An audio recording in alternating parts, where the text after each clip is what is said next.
Olá pessoal, eu sou o Pacete, host do Tech for Business, o podcast e videocast da Sonda Brasil, um projeto que já está há 2 anos aí no ar, 2 temporadas, onde a gente fala de negócio, tecnologia e inovação. E hoje é um episódio super especial, porque a gente está fazendo ao vivo, o primeiro ao vivo, gravando aqui na sede da Sonda em São Paulo, e com 2 convidados de honra, eu diria. Primeiro, o Ricardo Scheffer, que é CEO da Sonda. Obrigado pela presença, finalmente você aqui no Tech for Business. E por que hoje esse papo é especial? Antes da gente falar do nosso super convidado. Na verdade é uma honra estar aqui. Queria agradecer ao governador por ter aceito o convite. Essa é uma conversa muito especial, especialmente para a Sonda e para mim, particularmente, porque nós vamos abordar um projeto do qual eu tenho um orgulho enorme em participar. Tanto quanto como head da companhia, mas como pessoa, efetivamente. Eu peço desculpa pela voz, eu estou com a garganta um pouquinho ruim, mas esse é um projeto que realmente ele declara de maneira extremamente direta e objetiva a missão que a companhia tem aqui no Brasil e em toda a região, que é transformar efetivamente a vida das pessoas através do uso de tecnologia.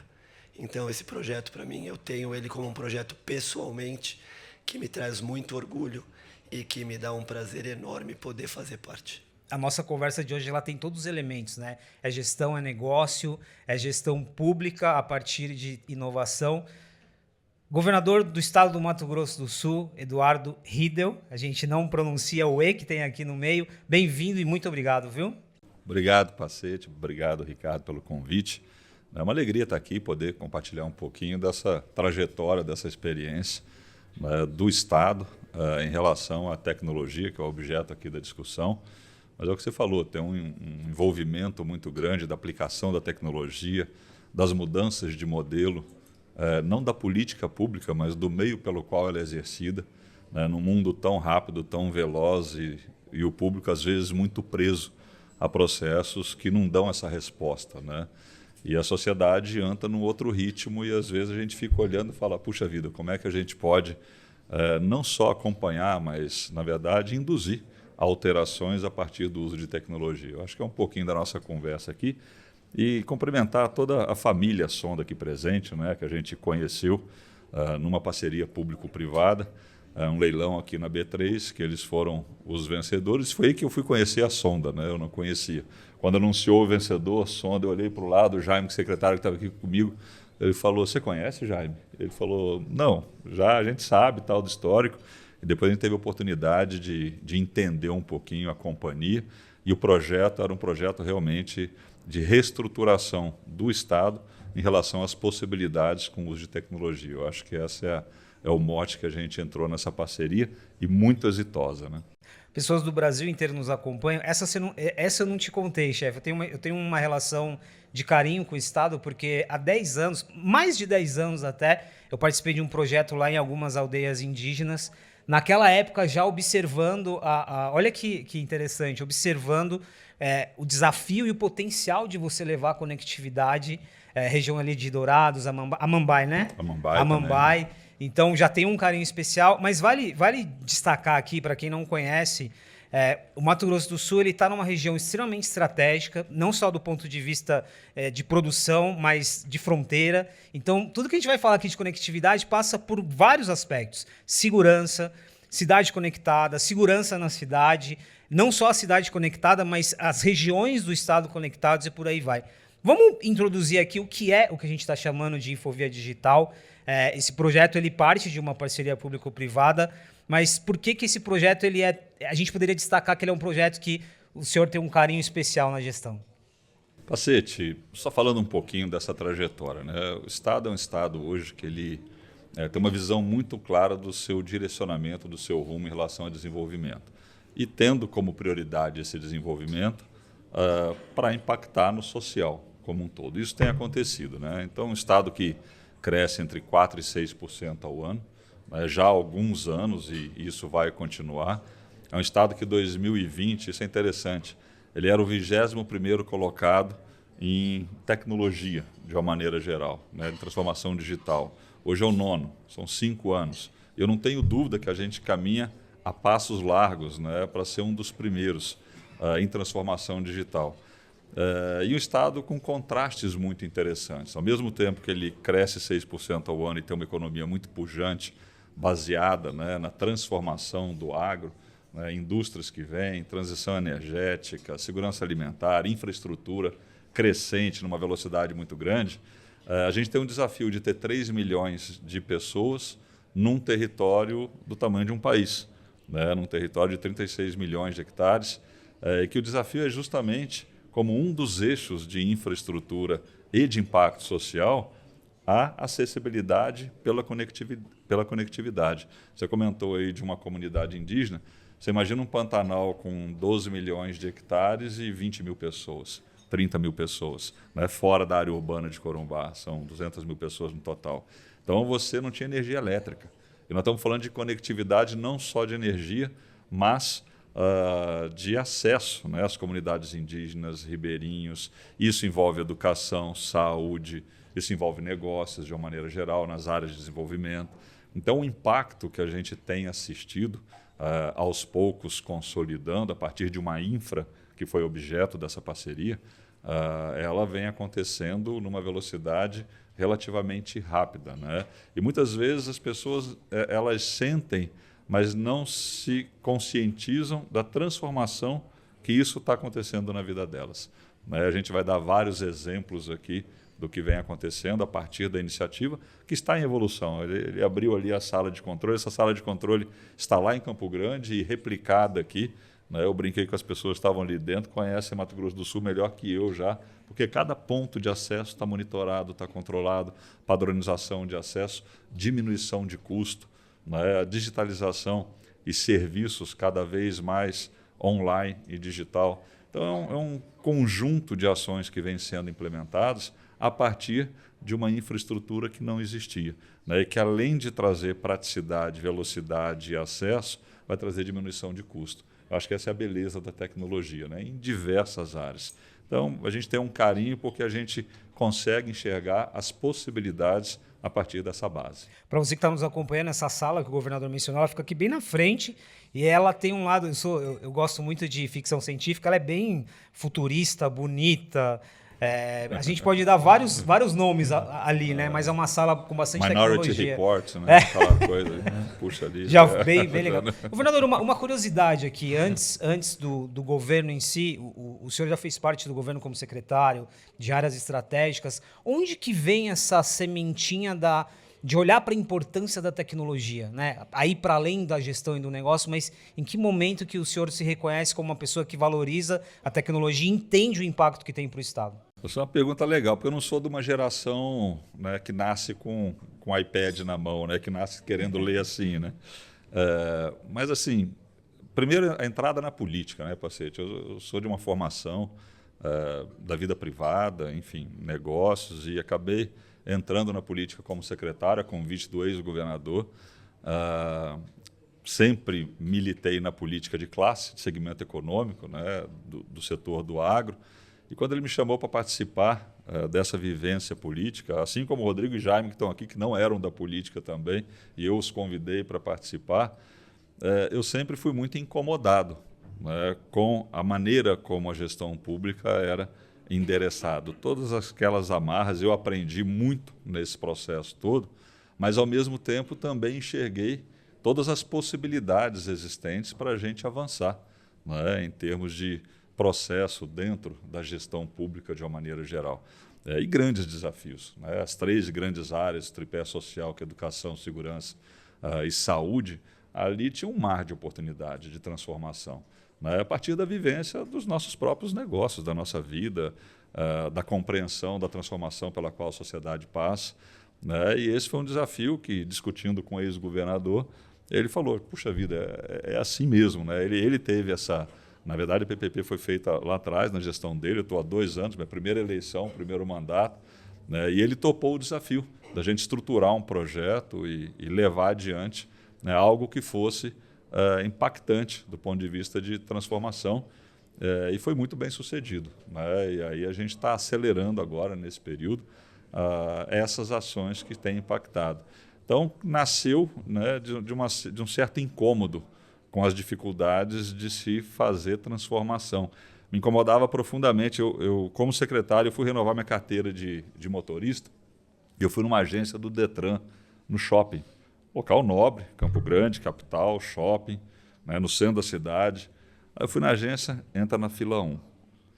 Entra na fila 1, sou eu. Depois entra na fila 2. Aí na fila 2, não, agora é o exame, na fila 3. Agora paga. Aí eu fiquei lá, eu secretário, não falei nada, entrei. Aí fiquei 20 minutos numa fila para pagar, não, o banco oficial lá. Aí chegou para pagar e falou, é só dinheiro. Eu falei, mas como assim só dinheiro? Não, aqui é só dinheiro, no caixa só dinheiro. Eu falei, mas não tenho dinheiro, tem um cartão. Não, mas ali tem um caixa eletrônico fora no shopping. Você vai lá, tira o dinheiro e volta aquilo. Aquilo me deixou absolutamente inconformado.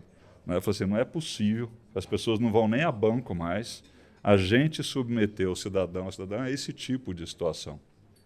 Hoje, acho que 95% dos serviços do Detran estão na palma da mão. Só que para você fazer essa transformação, você precisa de infra, você precisa dessa base de conectividade, de velocidade. E aí esse exemplo vale para todos os tipos de serviço. Quanto tempo a gente não vai numa agência bancária? O que tem acontecido com os streamings? O que aconteceu com a sociedade, nesse mundo moderno de hoje? E a gente não pode ficar da maneira como nós estávamos. E esse projeto, o potencial transformador, não é só no público, ele foi modelado para ser no privado também. O que tem acontecido no agro em termos de tecnologia embarcada nos equipamentos, internet das coisas, no dia a dia. Quer dizer, é uma transformação gigantesca e você ter essa cobertura e dar essa possibilidade para uma geração que está vindo aí. E essa é a beleza do Brasil, os novos empresários vindo com a possibilidade de inovar dentro de suas áreas num mundo que é com baixa densidade demográfica, mas altamente produtivo, realmente impacta e é a oportunidade que a gente tem dado para o desenvolvimento do Estado. E sem contar, fui esses dias numa escola que está com as lousas digitais, está com a tecnologia já implantada. Aí você olha uma moçada lá de 15, 16 anos na aula, você pergunta assim, e aí, quem usa inteligência artificial? Quem conhece o ChatGPT? Lá 20 levanta a mão. Quem conhece o Gemini? Outros 20.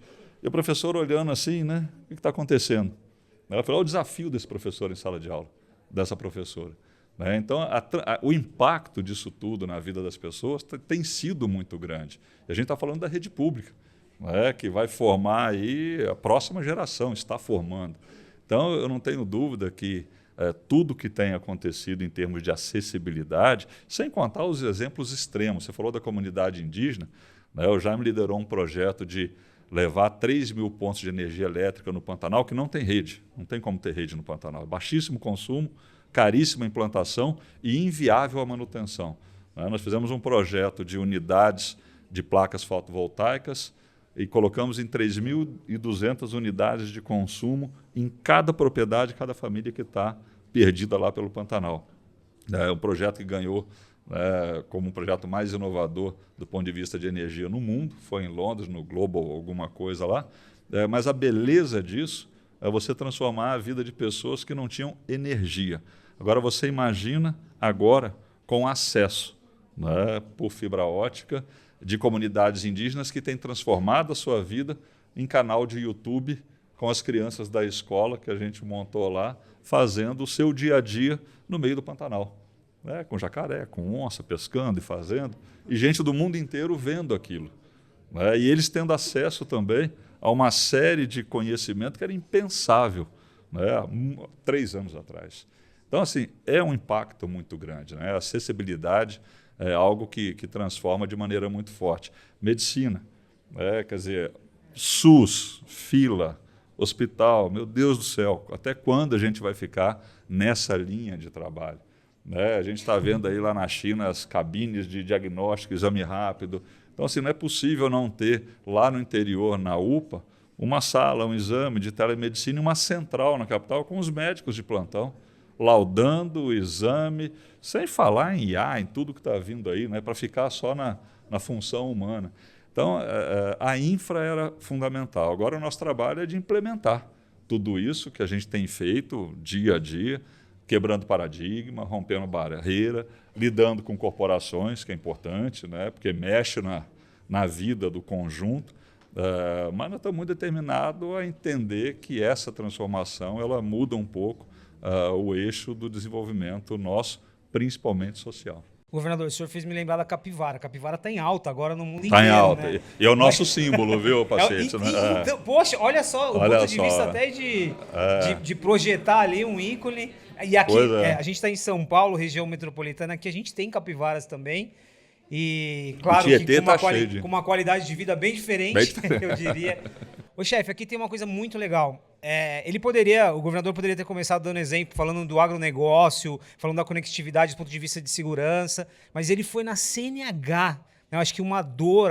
Eu fiquei traumatizado, cara. A burocracia, o acesso... E, de novo, assim, a maioria das pessoas aqui vivem em regiões metropolitanas. Você imagina quando você vai para o interior...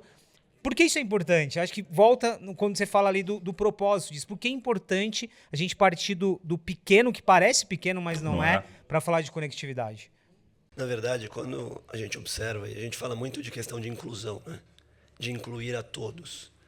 E quando você fala hoje em incluir socialmente, quando você olha sob uma ótica digital, o conhecimento hoje ele está disponível, deveria estar disponível a todos. Mas para que você consiga ter isso viável de maneira sustentável, você precisa fazer ou ter os meios para que isso chegue às pessoas. Quando a gente olha o projeto do Mato Grosso do Sul, um dos pilares do projeto é você permitir a inclusão digital da população. E que, na verdade, quando você fala em incluir digitalmente, você está falando em incluir socialmente. Porque quando você não consegue levar informação, essa pessoa acaba ficando desincluída, ela não está incluída. O projeto hoje ele disponibiliza a internet gratuita em 129 praças públicas no estado, para a população utilizar. Às vezes eu faço alguns comentários, as pessoas acham um pouco exagerado, mas eu não tenho medo de falar de que o estado do Mato Grosso do Sul hoje é o estado, sem dúvida nenhuma, com a melhor infraestrutura de telecomunicações em território nacional. O estado hoje tem a possibilidade de distribuir tecnologia de forma ampla para os mais variados segmentos, desde a inclusão digital da população até a realidade de poder levar as novas tecnologias de saúde para todo o estado, levar uma educação 4.0 para o estado, levar os temas de segurança para todo o estado, viabilizar o investimento de iniciativa privada no estado. Então você muda realmente a realidade, não só do estado, mas de toda a população. Hoje, toda a tecnologia que ela está disponível e a tecnologia que ainda virá, a tecnologia por si, ela não caminha sozinha. Se você não tiver uma via, se você não tiver uma infovia, essa tecnologia ela vai ficar reservada a poucos. E você não vai conseguir entregar o que é o objetivo do Estado, em ter a equidade em todos, de entregar de forma plena e de forma igualitária o que você tem de possibilidade de saúde, de educação, de segurança, de emprego. Então, o projeto, para mim, incorpora isso de maneira ampla, plena, para todo o Estado. O que está por vir e o que o Estado tem o poder de fazer agora, em toda a sua abrangência, é utilizar de maneira total toda a tecnologia que está disponível e a tecnologia que virá por diversos anos. Então, para mim, esse é o grande impacto que esse projeto gera. E que quando a gente olha sobre a nossa ótica e todo o desafio do que foi implementar esse projeto, foram 2 anos de implementação. E aí eu gostaria de aproveitar, e eu já falei isso algumas vezes, mas eu sempre faço questão de repetir, eu gostaria de parabenizar o Estado pelo nível de profissionalismo que o Estado tem. É realmente digno de nota. Nós tínhamos uma preocupação muito grande de converter um projeto que é um projeto público e que não é um projeto que foi implementado pela Sonda. É um projeto que foi implementado pela Sonda em conjunto com o Estado e que uma entidade pública fez algo que para mim seria inimaginável. Convertemos um projeto de uma complexidade tremenda.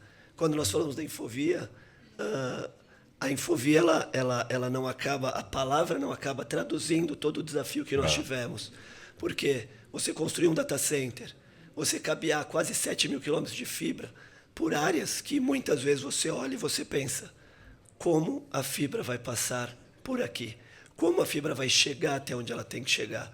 Toda a parte de licenciamento, toda a parte de acordos e aprovações de projetos com utilities, com as concessionárias de rodovias, e o Estado sempre muito presente e nos apoiando. Então, eu gostaria de parabenizar todo o grupo que conseguiu converter isso em 2 anos e efetivamente entregar a possibilidade de transformação. Para mim, a palavra correta é essa. Quando a gente olha o projeto da Infovia, nós entregamos, o Estado entregou para as pessoas a capacidade de se transformar, de efetivamente usar toda essa infraestrutura e que isso deixa um legado que, para mim, eu não consigo enxergar o tamanho, neste momento, do tamanho de legado que a gente consegue entregar, que o Estado consegue entregar para a população. Governador, a pergunta de milhões. O que o Scheffer fala deveria ser o óbvio, né? Quando a gente olha para uma gestão, independentemente de qualquer região, ela tinha que ser profissional, mas a gente sabe que a realidade do Brasil não é. Me conta os desafios que você teve como liderança, e tem muitos líderes nos assistindo aqui, e inclusive tem o Tech for Business como inspiração, para passar, não só passar essa imagem, mas fazer acontecer do ponto de vista profissional, né? O tanto de desafio, o tanto de paradigma que você teve que quebrar, o tanto de acordos, inclusive políticos, né? Porque a gente está falando de um estado com diversos municípios. Me fala um pouquinho sobre isso. Acho que é propósito, né, Pacete? Quando a gente reúne um time em torno de uma ideia, de um conceito, e mobiliza, né, pessoas para liderar esse processo, todo mundo muito engajado com isso. É claro que a negociação, a discussão, o embate político interno e para fora do governo, ele é permanente. Isso faz parte da política, faz parte da gestão pública nos cargos, e principalmente os eletivos, né? Então, lidar com esses interesses sempre é um desafio, né? Mas quando você tem firmeza de propósito, mobiliza o time, se organiza em torno daquela ideia. Estava lembrando aqui, né, quando a gente começou a discussão, e aí uma vez eu fui no Tribunal de Justiça, a gente estava discutindo os processos de digitalização, e o Mato Grosso do Sul hoje tem, né, um sistema muito rápido, tudo virtual, funciona bem. Né? E o presidente do tribunal, à época, falou, puxa vida, mas o executivo está fazendo isso, como é que eu quero ter também? Né? Eu falei, não, tudo bem, presidente, vamos assinar um contrato, fazer, e a ação entrou. E assim foi envolvendo instituições, de uma maneira geral, para que a gente pudesse ampliar essa rede de conectividade.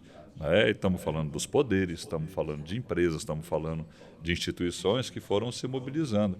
Mas eu acho que essa nossa pegada mais executiva, eu não gosto de falar de política, não tenho nenhum problema de falar de política, né? Mas de política, não de politicagem. Eu acho que é uma grande diferença, né, quando você trata de política por propósito, né, por liderar. E não é fácil. Falando assim parece fácil. Não, não é. É um desafio permanente você sentar na mesa e bater firme em torno daquilo que a gente acredita, né, e fazer as coisas acontecerem. Então, acho que é determinação, uma palavra realmente muito forte para você avançar nessas quebras de paradigma. O que você traz quando você compara uma empresa com um governo?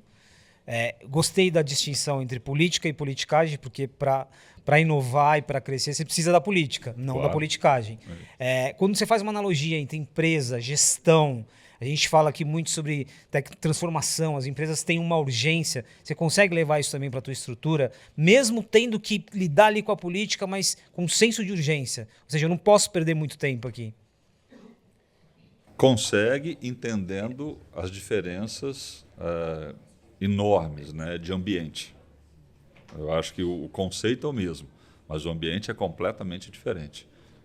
O ambiente político, o ambiente que você tem que lidar com uma complexidade muito maior. Mas você não pode perder, como na empresa, você tem muito claro as suas diretrizes, né, as suas ações, seus objetivos. Mas o ambiente talvez seja mais turbulento para você atingir seus objetivos. E desde a mobilização do grupo, né, o servidor público, eles são talentosos, muitas vezes, a grande maioria das vezes. Passaram em concurso, são preparados, são talentosos, Mas o ambiente, muitas vezes, não ajuda a produtividade, a eficiência, a motivação. E acho que esse é um grande desafio, você mobilizar as lideranças do serviço público em torno disso, né? Em torno de conquistar grupos de pessoas pelo objetivo. Então, talvez seja mais complexo nesse sentido, porque o sistema acaba, no intuito de blindá-los da política, né? Se não fosse, atira, vai, vem, aquela coisa toda, criou-se também o efeito colateral da acomodação, em muitos casos. Então, o nosso desafio como liderança é justamente envolvê-los também, né? Principalmente a alta e média liderança, nesse propósito de transformação. Acho que essa é uma diferença bem expressiva. É interessante porque é o mesmo exemplo, quando a gente fala de empresas hoje que buscam alta performance, é a ideia de ecossistema, né? Você precisa, se o ecossistema não está junto com você, pouco a gente vai avançar. Vamos agora entender um pouquinho do ponto de vista, quando a gente fala do projeto, em termos de impacto em algumas áreas específicas. Acho que ficou muito claro aqui, quando a gente fala de inclusão, tem uma camada de cidadania e a gente vai subindo essa camada, né? A partir do momento que você inclui, você traz o empreendedorismo, é saúde, por aí vai. Agora, olhando especificamente para o lado de negócios, eu vou compartimentar um pouquinho aqui. Negócios, o chefe deu um exemplo, a gente estava conversando, muito interessante, que através de uma estrutura, o Estado conseguiu atrair uma grande companhia, por exemplo, né? Conseguiu atrair investimentos. Fala um pouquinho sobre isso. A gente agora começa a ter os resultados já de um investimento como esse. É aquele ciclo virtuoso, né? Vou dar um outro exemplo, eu vou falar desse exemplo da grande companhia, mas um outro exemplo interessante. A zona rural, né, hoje em dia tem propriedades aí que tem 20, 30, 40, 100 colaboradores. Né? A pergunta hoje não é, como é que é o transporte, se tem casa para morar, como é que é o refeitório, qual é o ambiente. A pergunta é, pega sinal de celular? Pega internet? Não há possibilidade de uma propriedade hoje que tem um nível de gerenciamento, um grupo importante de colaboradores, não ter acesso, né, à informação. É um negócio impressionante. Talvez na cidade isso não se faça tão presente, né, mas nesse mundo agro é algo que é prioridade 01 para qualquer ambiente desse de trabalho, acessibilidade. Né? As pessoas não ficam onde não tem conectividade. Esse é um ponto. E as empresas grandes, né, a gente está passando por um processo de muitos investimentos grandes. Uma das contrapartidas que eles nos colocaram para estar presente, não é segredo aqui, mas a Arauco, uma empresa de celulose, fazendo um investimento de 25 bilhões de reais, né, num município pequeno do estado. A gente está pavimentando 120 quilômetros numa estrada estadual, que não era pavimentada. Nós estamos duplicando uma outra estrada. Enfim, uma série de investimentos estruturantes para essa empresa se instalar lá. E um dos pontos mas eu preciso da fibra ótica chegando na minha porta. Eu preciso chegar, senão eu não consigo operar. Essa empresa vai operar. Você nem começa a conversar. Então, você não começa nem a conversar. Essa... Então, veja que no mundo social é altamente relevante, pelo que o Ricardo falou, de inclusão, né? E no mundo dos negócios também. A transformação pela qual as propriedades têm passado, né, do ponto de vista de equipamentos e uso da tecnologia dentro das propriedades, seja pecuária, seja agricultura, seja o que for, é gigante. Né? Hoje os equipamentos estão conectados, eles estão enviando informação, recebendo informação, processando informação dentro da propriedade. Então, é um infinito aí de possibilidades, que o Ricardo colocou bem também, a gente não consegue nem imaginar onde vai chegar. É como a IA hoje, né? Quer dizer, onde é que vai dar esse bicho que está aí? A gente não consegue nem ter essa dimensão, dada as grandes possibilidades. E nós estamos vivendo esse processo de descoberta, a partir da infraestrutura, de muitas coisas, né, que podem ser endereçadas aí nas áreas, e na atração de negócio também, para o ambiente de negócio, é fundamental. Aqui tem um aspecto interessante, que a gente vai do simples e básico ao mais complexo. Talvez quando a gente comece a falar de indústria 4.0. Explica pra gente um pouco dessa importância. Por que tem que ser ao mesmo tempo? A gente está falando de inclusão aqui numa comunidade indígena, ao mesmo tempo que eu preciso fornecer a estrutura para uma fábrica que vai operar com robô, com autonomia, com drone e várias outras coisas. Isso é o que propicia a tecnologia. É você conseguir, em um ambiente que é diverso, conseguir entregar para todos, da sua maneira ou da sua necessidade, o que é necessário para que essas pessoas ou que essas empresas possam efetivamente executar suas atividades. Se me permitir, governador, eu vou dar o exemplo da Arauco. A Arauco, para poder se firmar, a Arauco queria fazer isso através de uma planta 4.0. E você não consegue habilitar uma planta 4.0 sem conectividade. Mas para construir a fábrica, você constrói através de pessoas. A Arauco criou uma pequena cidade, que depois vai se transformar em algo que vai se manter, como acontece, por exemplo, em mineração. Se a gente olha Ipatinga, por exemplo, em Minas Gerais, a cidade de Ipatinga se construiu ao entorno da mina. Ao entorno da fábrica, muito provavelmente vai se construir um ecossistema que vai ter uma série de necessidades. Para habilitar a fábrica, você precisava de conectividade.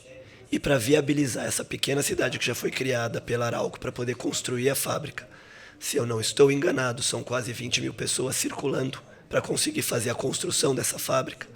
Como você faria isso sem manter essas pessoas conectadas? Muitas das pessoas vêm de fora. Muitas das pessoas têm um único caminho de comunicação com as suas famílias que não estão no estado através da conectividade. Muitas pessoas vão precisar aprender para poder construir a fábrica, não aprender a construção, mas tomar pontos específicos para a construção dessa fábrica. Como você leva a informação? Como você entrega o que é necessário? Então, por isso que eu sempre reforço, a Infovia, ela é um caminho. Ela é um caminho como se fosse uma estrada. A diferença é que você constrói a estrada e pavimenta para que ela possa transportar veículos e levar consumos e bens de consumo e pessoas. E a Infovia digital, você leva informação, você leva dados, você leva conhecimento, você leva possibilidades. Então, quando você olha a conexão entre a grande empresa e a pessoa que está lá na ponta, que vai construir e de alguma forma operar aquilo, elas se conectam de maneira direta. E aqui tem uma visão de longo prazo, voltando ao exemplo que o senhor deu sobre o ensino na educação, o uso de ferramentas como o ChatGPT e por aí vai, tem um olhar de formação de mão de obra qualificada, né? Ou seja, essa empresa ela tem um plano de longo prazo ali e para permanecer ali competitiva ela vai precisar de pessoas formadas e que entendam desse novo mundo. Então as conexões elas são muito, muito claras aqui. Governador, saúde, acho que é um outro pilar super importante que também está totalmente relacionado, mas não só do ponto de vista de telemedicina, né? Imagina essa burocracia, esse desafio da CNH quando está falando ali da espera para uma cirurgia e por aí vai. Impacto na saúde. É gigantesco, Pacete, gigantesco. A gente está vivendo um momento de mudança, né, de transformação. E a saúde no Brasil é um negócio curioso, porque a gente se propôs lá em 88 a oferecer saúde gratuita de tudo para todos, em qualquer lugar. Né? Então, acho que é o único país do mundo que tem essa condição, se propôs a fazer isso, para o bem e para o mal. Né? Então, a saúde, nas unidades de atenção primária, aí na primeira chegada, muito do que chega ali, ela chega por essa condição colocada para a sociedade e são coisas pequenas. Né? E coisas pequenas, a tecnologia, ela rapidamente pode entregar uma solução. E aquela fila do Detran, ela serve também para a fila da saúde, porque rapidamente você pode laudar e encaminhar uma solução de curto prazo, né? E rapidamente tirar a fila. Aquele faz o exame, volta aqui, vai lá. Quer dizer, não cabe mais isso. A pessoa vai chegar e vai ter o combo dela resolvido e vai embora. Né? Claro que a intervenção média, alta complexidade, a tecnologia também resolve, tem grandes exemplos. Está operando lá de longe, fazendo essas coisas. Mas eu não estou nem me referindo a isso. Estou me referindo muito ao social, a massificação dessa resposta, desse resultado, de maneira muito mais barata e rápida. E é isso que a gente começou a estruturar pilotos nesse sentido.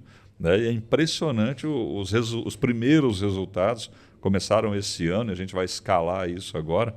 É realmente transformadora a perspectiva disso. Né?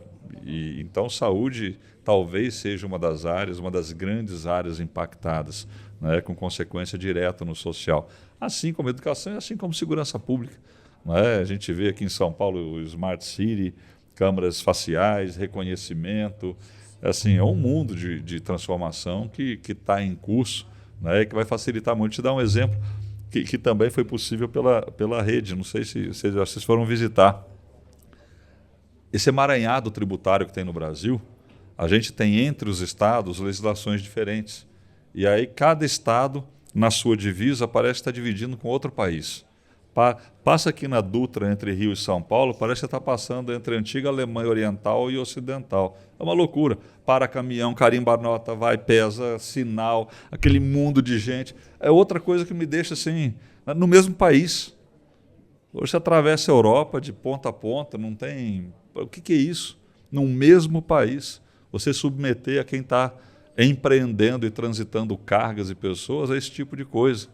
Né? Nós lá acabaram as barreiras, porque as câmaras estão filmando as placas que conectam com a nota fiscal, que é tudo eletrônico hoje, né? Porque a fibra chegou em todos os pontos de divisa das redes com alta velocidade, simplesmente sumiram os postos fiscais das divisas.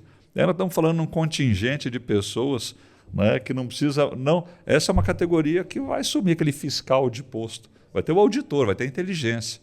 Vai ter lá na central o ponto recebendo a informação. Provavelmente os sistemas vão alertá-lo sobre alguma inconsistência. Daí vai atrás daquela carga, daquele caminhão. Então isso está acontecendo agora, do ano passado para cá. Até as pessoas andam na estrada, nossa, o que é isso aqui? É radar de velocidade? Não.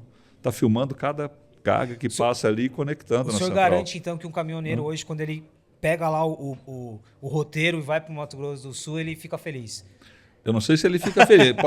Depende dele, né? Depende do que ele estiver carregando. Depende da idoneidade dele. Eu não sei se ele fica feliz, mas que ele está sendo observado, ele está. Depende do preço do frete. Depende do preço do frete. Mas tem uma lógica aqui, até de experiência, né? É muito ruim. É muito ruim. Eu vivi isso, acompanhei, andava muito de carro, vivi. Você chegava naquela... 20 pessoas, ter colete, fiscalização. Eu falei, gente, o que é isso? Então, assim, essas coisas, elas não cabem mais, né, no mundo que a gente está hoje. Eu acho que é disso que a infraestrutura está proporcionando, né, essa infraestrutura. E a vontade, né, de realizar, de fazer. Cada projeto desse é um enfrentamento. Você imagina que conversa legal com a categoria. Né? Olha, pessoal, vocês vão fazer outra coisa, vamos rever e tal, uma parte não tem mais. E vai ser assim. Daqui para frente vai ser muito assim. Não é uma conversa fácil, diga-se de passagem. Nunca.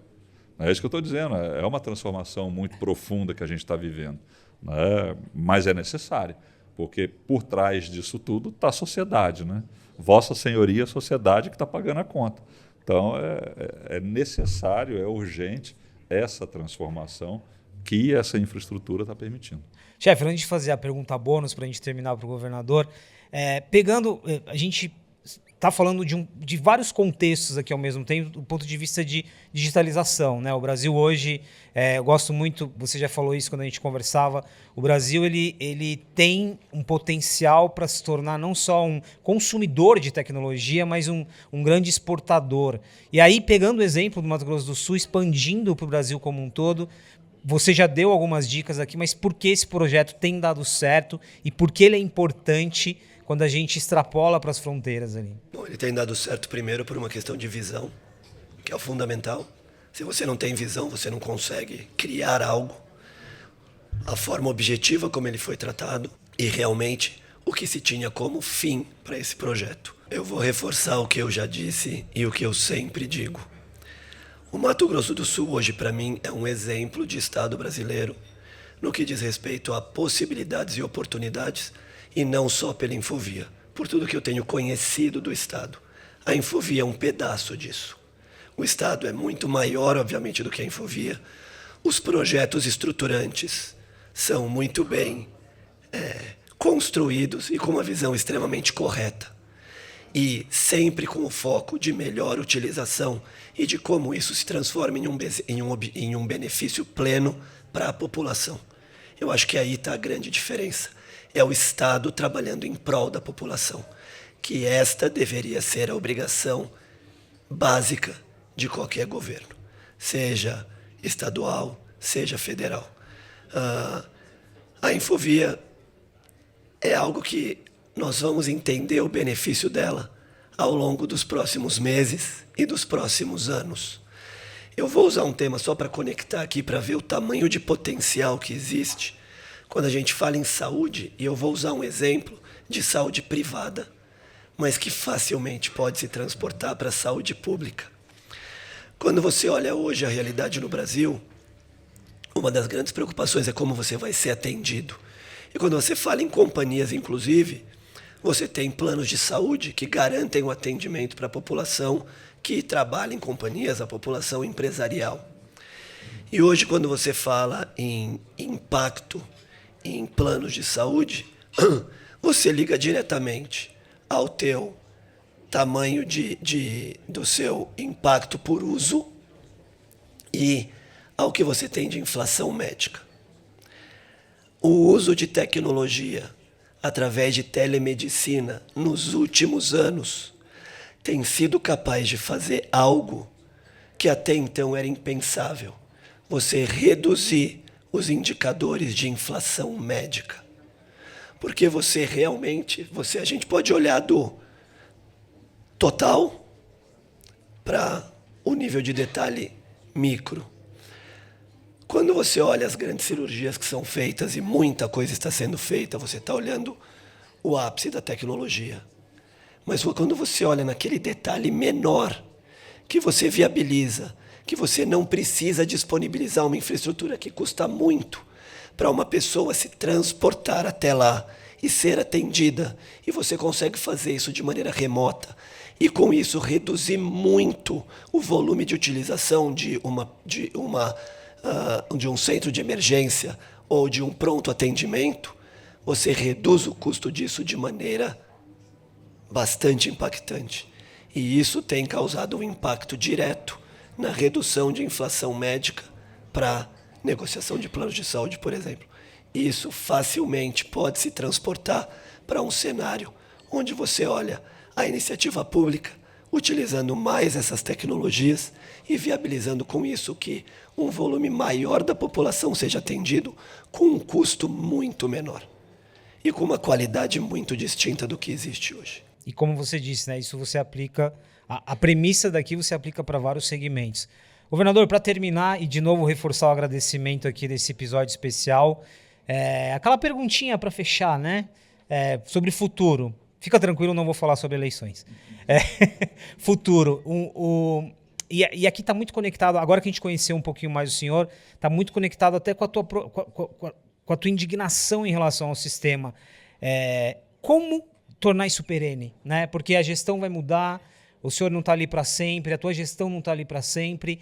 Como? Assim, como pegar... E a gente está falando aqui projeto de longo prazo. Olha os resultados aqui que você já trouxe em relação ao impacto no Estado. Como não deixar que a politicagem faça a gente se perder pelo caminho, mas mantenha ali a política e a gestão? Eu acho que tem dois vetores aí para a gente trabalhar, né? Primeiro, é essa percepção dos agentes públicos em relação ao que é relevante, ao que é necessário. E o outro, cada ação dessa que você implementa, a própria sociedade entender como indispensável, porque ela não vai permitir retrocesso. Eu acho que isso é muito poderoso. Posso fazer lei, posso fazer... Eu olho muito sempre ações perenes para o Estado. Aí você começa a formar legado. Enquanto a gente estiver olhando ali, não, esse ano que vem, daqui a 2 anos, eu sou passageiro, vou ficar aí, mas tudo que eu penso em construir é para ficar. E só vai ficar se a sociedade perceber que aquilo é indispensável, né? Que não dá para ficar mais sem aquela conquista, aquele ganho, aquela evolução. Você imagina, num posto de saúde desse, que a senhora de 65 anos de idade, né, que está recebendo lá o benefício dela, ela bate ponto ali. Ela está com dor de cabeça, é psicológico até. Ela está com dor disso, dor daquilo. Todo mês ela vai ali, né? E quando ela sai dali, com o resultado, com o remédio, né, a tecnologia está sendo usada num programa chamado de Medicamento em Casa, né, que era sempre uma lenda, esses medicamentos em posto de saúde, né, que hoje é centralizado. E o moto-entregador, a gente cadastrou todo mundo, está lá no painel, a pessoa já tem a receita, já sabe o que é, né, a gente vai e entrega em casa. É tão interessante porque tem pessoas que falam assim, não, eu quero ir no posto de saúde. Porque ela está sozinha em casa, ela tem necessidade de ir lá. né? Mas evitou também um contingente enorme de sair de casa para ir no posto, ônibus, aquela coisa toda. Então veja que essas transformações elas vão ficando indispensáveis, que passa a ser uma política de Estado. O próximo governador, né, ele vai olhar para aquilo, não vira política, fala assim, puxa, que legal. Né? E se mudar, vai ser cobrado por isso. Então, quando fica indispensável, é a garantia de que você, né, inseriu uma política pública duradoura. Eu acho que não tem outro caminho. É a percepção da sociedade de não retroceder às conquistas que ela teve. Governador, muito obrigado por ter vindo aqui a São Paulo, muito obrigado pela presença no Tech for Business. Chefe, obrigado por proporcionar essa conversa aqui também. E o mais interessante de tudo aqui, a gente fala muito sobre, em vários episódios que a gente já gravou, a gente fala muito sobre a China, sobre os Emirados Árabes Unidos, sobre iniciativas, e a gente tem aqui no Brasil pontos de observação muito interessantes que pode servir como referência. Muito obrigado, viu? Foi muito bom. Obrigado. Só queria finalizar, né, agradecendo a Sonda. Quando você vai para um leilão, você tem um edital. O grande segredo, talvez, para você construir um bom parceiro em qualquer projeto de PPP, começa pelo edital. Pelo tal do market listening, conhecer quem é quem, saber, mas é leilão. Né? E nós podemos dizer que parte desse sucesso tem muito a ver com a empresa.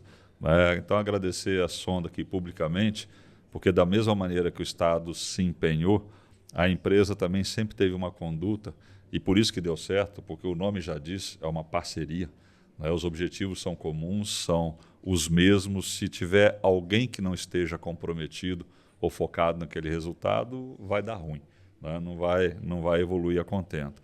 E a Sonda sempre foi uma empresa que não só profissional, mas com a capacidade técnica, com um grupo à frente do projeto, a hora puxando a orelha do Estado, a hora o Estado puxando a orelha dela, mas de uma relação extremamente saudável, né, para se chegar ao objetivo. Então, o meu reconhecimento e meu agradecimento à Sonda aqui. Obrigado, governador. Como eu disse, é uma honra para nós trabalharmos com o Estado, ver efetivamente uma gestão extremamente competente e extremamente profissional. Para nós foi uma grande surpresa e tem sido uma jornada indescritível. E que espero que dure muitos anos e que nós possamos apoiar o Estado a evoluir cada vez mais. Muito obrigado, governador. Muito obrigado, chefe. Obrigado. Pessoal, esse foi mais um episódio do Tech for Business. Não mais um episódio, mas um episódio especial, onde a gente trouxe sim a figura aqui de uma liderança política, mas que também falam muito sobre gestão e negócio e como está tudo interligado, né? Não dá mais para falar hoje sobre investimento privado sem pensar na estrutura e por aí vai. Esse foi um episódio especial do Tech for Business. Você que está chegando agora, tem uma série inteirinha aqui para maratonar, falando sobre várias perspectivas. E você que está aqui com a gente, muito obrigado e até a próxima.